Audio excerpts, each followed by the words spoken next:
Welcome back. You're watching Power Breakfast on CNBC TV 18. Now, the Bombay High Court has refused to stay the Reserve Bank of India's December 31 deadline for Kotak Mahindra Bank's promoter to dilute stake. Kotak's lawyer, on the other hand, sought that there should be no coercive action from the central bank till the case is heard next. But the High Court refused to intervene. Lata is here with what this means. Lata.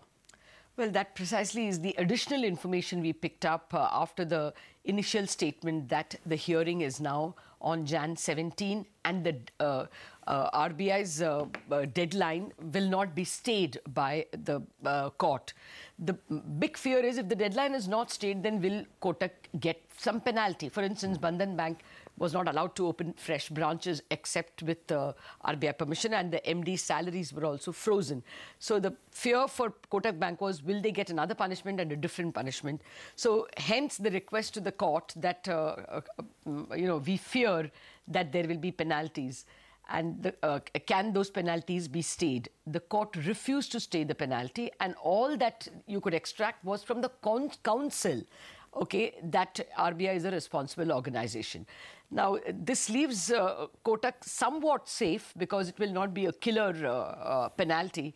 But nevertheless, if the case hearing goes on for, several months, it is difficult to expect that the Reserve Bank will not put any penalty on Kotak. So this is a somewhat tepid relief for Kotak, you would say, with the council saying RBI will be responsible. But it doesn't assure them no penalties at all after December 31. Okay, so some breather coming in for Kotak Mahindra Bank. Thank you, Lata, for joining us with that fresh detail. But shifting focus to the primary market now, Metropolis, the diagnostic company, has filed a DRHP but is waiting for the right time to hit the market. Here at Ameera Shah, the MD of Metropolis, in an exclusive conversation with our colleague Ekta Batra on the details of her IPO, when she plans to hit the market and the diagnostic industry as a whole. We're only selling a piece of our stake, a very small piece of our stake. And the reason for that sale is really to use the proceeds towards retiring the debt that I have. It's very clear as a promoter, I want to actually take more thoughtful and cautious risks in the operating company. And the more delevered I am at my holding company, it actually helps me be more aggressive in my operating company. So one of the things I'm doing this is actually for the organization's risk profile as we go forward. Which I think actually most investors understand that it's a good move to do.